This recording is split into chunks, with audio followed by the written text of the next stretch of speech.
بسم اللہ الرحمن الرحیم۔ دوستو السلام علیکم۔ ہمارے وزیر خارجہ قریشی صاحب نے یو اے ای کا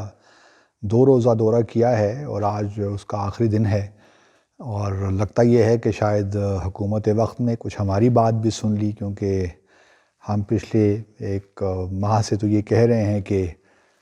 ہمیں ریچ آؤٹ کرنا چاہیے۔ تو اچھی بات ہے، یہ ایک اچھا میں سمجھتا ہوں مثبت اقدام لیا ہے حکومت نے۔ اور اب دورے کے نتائج کیا نکلتے ہیں، تو آئیے پہلے ذرا دیکھ لیتے ہیں اس کے مثبت اور جو ہیں منفی جو بھی پہلو ہیں ان کا تھوڑا سا احاطہ کر لیتے ہیں۔ پہلی بات تو یہ ہے کہ دورہ جو تھا بذات خود ایک اچھا انیشیٹو تھا میرے خیال میں، اور ہونا چاہیے تھا، بلکہ پہلے ہو جانا چاہیے تھا، لیکن بہرحال دیر آیت درست آیت۔ اور وزیر خارجہ کی، وہاں کے جو پرائم منسٹر ہیں یو اے ای کی، ان سے بھی کال تھی، ان پہ کرٹسی کال تھی، اور اس کے علاوہ جو ان کے کاؤنٹر پارٹ ہیں ان سے بھی ان کی ملاقات ہوئی، میٹنگ ہوئی کل رات کے وقت شاید، اور میٹنگ تو نہیں کہتی، ایک ڈسکشن، ایک سیشن تھا، ملاقات تھی جو کہ ہوئی۔ اور اس کے بعد آج جو ہے دورے کے اختتام سے پہلے وزیر خارجہ جو یو اے ای کی ایجنسی کے انٹیلیجنس کے چیف ہیں ان سے ملاقات کریں گے۔ اس کے بعد پھر پریس کانفرنس بھی ایک کی ہمارے وزیر خارجہ نے، اور پریس کانفرنس کے ابتدائیے میں ہی انہوں نے بھارت کے فالس فلیگ آپریشن کے خدشات کا اظہار کیا کہ جو بھارت میں اس وقت مسائل ہیں، اور جو چاہے وہ کسانوں کا پروٹیسٹ ہو یا اور جو مسائل عذاب مقبوضہ جموں اور کشمیر میں چل رہے ہیں، ان کو لے کر بھارت اپنے جو اندرونی مسائل سے توجہ ہٹانے کے لیے ایک فالس فلیگ آپریشن کر سکتا ہے، اور پاکستان کے خلاف سرجیکل اسٹرائک، جس طرح پلوامہ کے بعد بالا کوٹ میں بھارت نے کیا تھا۔ تو یہ باتیں انہوں نے کہیں، اور ساتھ ساتھ یہ بھی کہا کہ بڑی اچھی ملاقاتیں رہیں، بڑی اچھی گفتگو رہی یو اے ای کے حکمرانوں کے ساتھ، اور تو ہی واز آل پازیٹیو۔ تو جہاں تک دورے کی اہمیت کا تعلق ہے، وہ تو اپنی جگہ جس طرح میں نے پہلے عرض کیا ہے، اور یہ بہت پہلے ہو جانا چاہیے تھا، لیکن بہرحال ہو گیا تو اچھی بات ہے، کیونکہ ہم نے پچھلے بہت ایٹ لیسٹ 4-5 سالوں میں بہت اسپیس لوز کی ہے to Bharat in the gulf countries. اچھا ہاں، جہاں تک اس کے دیکھیے تھوڑے بہت آپٹکس کی بات ہے، اس میں آبویسلی وزیر خارجہ کا یہ کوئی نہ آفیشیل وزٹ تھا، نہ یہ کوئی ورکنگ وزٹ تھا۔ اب اس وزٹ کو کیا میں نام دوں مجھے نہیں سمجھ نہیں آتی، کیونکہ ایک وزٹ تھا جو کہ ہو گیا، جس میں کوئی آفیشیل ٹاکس نہیں تھیں ایز سچ، اور آپ اسے ایک پرائیویٹ وزٹ بھی نہیں کہہ سکتے، کیونکہ بہرحال ملاقاتیں تو ہوئی ہیں، تو ایک انفارمل وزٹ آپ کہہ سکتے ہیں کہ ہو گیا، اور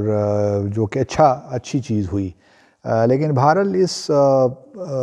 اس دورے سے ہم کوئی توقع بھی بہت زیادہ نہیں رکھ رہے تھے۔ بنیادی طور پہ یہ ایک وزٹ تھا جو ٹو بریک دا آئس، اور میرا اپنا خیال یہ ہے کہ بہت سے لوگوں کا خیال تھا کہ شاید یہ وزٹ ہوگا تو جو ویزوں کا معاملہ ہے اس میں سسپینشن ہے، وہ شاید سسپینشن ختم ہو جائے، لیکن مجھے بہرحال اس وزٹ سے یہ امید نہیں تھی کہ یہ ویزا جو سسپینشن کا معاملہ ہے وہ ہٹ جائے گا، کیونکہ اس میں بہرحال ایک پالیٹکس بھی ہے، کیونکہ اگر صرف کرونا وائرس کی بات ہوتی تو پھر بھارت میں جس طریقے سے کرونا وائرس پھیلا ہوا ہے، اب باقی جو ویسٹرن کنٹریز میں تو پہلے تو ان پہ وہ سسپینڈ کرتے وہاں کے لوگوں کے لیے ویزا، تو چونکہ یہ ٹرکی، پاکستان، ایران جو دوسرے کیمپ کے لوگ ہیں، دوسرے کیمپ کے ممالک ہیں، ان کو سسپینڈ کیا گیا ہے، تو اس سے یہ بالکل بات واضح ہو جاتی ہے کہ اس کے پیچھے پولیٹیکل محرکات ہیں اس ڈیسیشن کی جو یو اے ای نے لیا ہے۔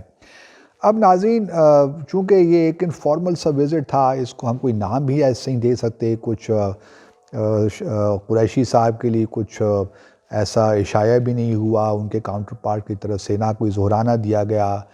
جو بعد میں پریس کانفرنس ہوئی وہ بھی انہوں نے اپنے ایمبیسی میں ہی کی، ابو ظہبی میں، سفارت خانے میں، اس کے بعد کوئی جوائنٹ اسٹیٹمنٹ بھی نہیں آئی۔ تو یہ ساری چیزیں اس لیے نہیں ہوئیں کہ یہ ہوتا ہے یوزلی جب آفیشیل وزٹ ہو تب یہ چیزیں ہوتی ہیں، چونکہ یہ ایک انفارمل سا وزٹ تھا اور پاکستان کے انیشیٹو پہ ہوا، تو اس وجہ سے ہمیں کوئی ڈاکومنٹ اس کا نظر نہیں آیا۔ گو کہ ہماری منسٹری نے موفا نے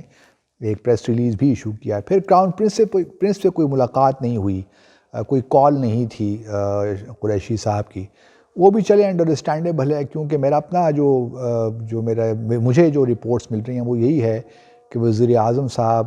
شاید اگلے مہینے, جس طرح میں نے پہلے بھی ایک تجویز پیش کی تھی کہ جنوری میں ایک وزٹ ہو جانا چاہیے جو ہے سعودی عرب اور یو اے ای کا. ممکن ہے کہ جو ایم بی زیڈ ہیں جو کہ یو اے ای کے ولی عہد ہیں, ممکن ہے کہ وہ تلور کے شکار کے لیے آ بھی جائیں, یو نیور نو, تو وہ بھی ایک اچھا موقع ہوگا. تو یہ قریشی صاحب کا جو وزٹ ہے بنیادی طور پہ ایک قسم کا آپ کہہ رہے ہیں کہ جو ہے جو اس وقت ایک سرد مہری سی تھی اس کو دور کرنا تھا. اور میں امید کرتا ہوں کہ اس حد تک یہ دورہ ضرور مثبت ثابت ہوا ہوگا, کیونکہ بہرحال یہ جو ہے یہ ضروری تھا یہ ہونا. اور مجھے یہ بھی امید ہے کہ سعودی عرب اور یو اے ای وغیرہ پازیٹیو رسپانس کریں گے پاکستان کی جو اس انیشیٹو کو, کیونکہ ان کے بھی مفادات میں ہے. پاکستان دیکھیے کوئی ایسا ویسا ملک تو نہیں ہے کہ ہماری اپنی مشکلات یقیناً ہیں, لیکن اس کا مطلب ہرگز نہیں ہے کہ ہم کوئی چھوٹا سا ملک ہیں. تو یہ میوچل انٹرسٹ ہے جس کی بنیاد پہ یہ تعلق آگے بڑھنا ہے. اور پھر مجھے یہ بھی لگتا ہے کہ اگر ہمارے وزیر اعظم چلے جاتے ہیں یو اے ای, تو جو ویزا کا معاملہ ہے اس میٹنگ کے بعد ہوگا, جو میری اطلاعات ہیں, اور اس کا انتظار ہو رہا ہے کہ کب یہ وزٹ ہو اور یہ ویزے کا معاملہ بھی طے پائے. پھر ہم نے دبئی ایکسپو 2020 میں بھی شمولیت کا اپنا اظہار کیا دلچسپی کہ ہم اس میں شامل ہونا چاہتے ہیں. گو کہ اب یہ ایکسپو جو ہے اس سال نہیں ہو رہا کرونا کی وجہ سے, اب یہ اکتوبر 2021 میں ہوگا, لیکن ہم نے اپنی خواہش کا اظہار کیا. اب دیکھتے ہیں یو اے ای کس طرح اس کو ریسپونڈ کرتا, بھی وقت ہے. تو اس سے پہلے بہت سی چیزیں ہو جائیں گی میرے خیال میں, اور ہونی چاہیے بھی, کیونکہ یہ تعلق ایک بڑا امپورٹنٹ تعلق ہے. جہاں تک پریس کانفرنس کا تعلق ہے, میرا اپنا خیال یہ ہے کہ تھوڑا سا وزیر خارجہ صاحب نے جو بھارت کے بارے میں کہا ہے, فالس فلیگ آپریشن اور پھر سرجیکل اسٹرائک, اس کو اپنی پریس کانفرنس کو شروع ہی وہاں سے انہوں نے کیا. یہ تھوڑا سا میرے خیال میں اس کو ادر وے راؤنڈ ہونا چاہیے تھا. پہلے تو وہ بائی لیٹرل جو اپنی ملاقاتیں ہوئیں ان کی بات کرتے. میں قطعاً یہ نہیں کہہ رہا کہ یہ فالس فلیگ آپریشن کا خدشہ نہیں ہے, یقیناً ہے, اور بھارت چاہے گا کہ ڈائیورٹ کرے, اس کی ہمیشہ کوشش یہ رہی ہے. لیکن جو ایمفیسس ہونا چاہیے تھا وہ اپنا بائی لیٹرل جو ان کی باتیں ہوئی ہیں, ملاقاتیں ہوئی ہیں, اس پہ ہونا چاہیے تھا زیادہ, کیونکہ لوگوں میں زیادہ انٹرسٹ اس میں ہی تھا کہ وہ بتائیں. لیکن چونکہ شاید وہ باہر گئے ہوئے تھے تو انہوں نے سوچا کہ اسی سے ہی اسٹارٹ کر لیتا ہوں. تو مجھے تھوڑا سا آؤٹ آف پلیس لگی یہ چیز کو, کہ بعد میں یہ کویسچن آنسر سیشن میں یا بعد اپنی اسٹیٹمنٹ میں بھی اس کو شامل کر سکتے تھے. لیکن آغاز بھارت پریس کانفرنس کا جو ان کے اپنا بائی لیٹرل وزٹ تھا اس پہ فوکس زیادہ کرنا چاہیے تھا. اس فالس فلیگ آپریشن کی وجہ سے جو بائی لیٹرل وزٹ کی اہمیت ہے اس میں جو ہے تھوڑا بہت وہ میرے خیال میں پس پش چلا گیا معاملہ. تو سفارتکاری میں یہ جو ہوتا ہے یہ چیزیں بڑی اہم ہوتی ہیں. جہاں تک فالس فلیگ ہو تو ہم پہلے بھی بہت باتیں اس پہ کر چکے ہیں, اور جب واپس آتے تب بھی کر سکتے تھے. تو وہاں پہ ابوظہبی میں ان کا فوکس ہونا چاہیے تھا. جو پریس کانفرنس انہوں نے کی ہے اس میں بائی لیٹرل جو ان کی ڈسکشنز ہوئی ہیں اپنے کاؤنٹر پارٹ کے ساتھ یا وہاں کے وزیر اعظم کے ساتھ. تو اب دیکھتے ہیں کہ آگے حالات کس طرح چلتے ہیں, ہاؤ تھنگس پین آؤٹ, کیونکہ یہ ایک امپورٹنٹ ایک بریک تھرو میرے خیال میں آپ اسے کہہ سکتے ہیں, یا سرد مہری کو ختم کرنے کے لیے آپ یہ کہہ لیں کہ یہ دورہ تھا جو کہ کامیاب ہونا چاہیے. اب اسی کامیابی کا انحصار دو تین چیزوں پہ ہے, کہ ایک تو یہ ویزا جو ہے وزیر اعظم چلے جاتے ہیں اور یا ایم بی زیڈ آ جاتے ہیں پاکستان, اور پھر ایم بی ایس سعودی عرب کے جو ہیں, یہ سارے انٹر لنکڈ ہیں. ہم یو اے ای کے تعلقات کو سعودی عرب سے جو ہمارے تعلقات ہیں ان سے الگ کر کے نہیں دیکھ سکتے, یہ ساری چیزیں انٹر لنکڈ ہیں. تو خاص طور پہ سعودی عرب اور یو اے ای کے ساتھ جو ہمارے تعلقات ہیں وہ بنیادی طور پہ اسی طرح چلتے ہیں آگے, کیونکہ ان کی آپس میں بڑی زبردست کوآرڈینیشن ہے. تو I wish all the best because this is an important relationship, and I hope things will get back on rails sooner rather than later. Thank you very much.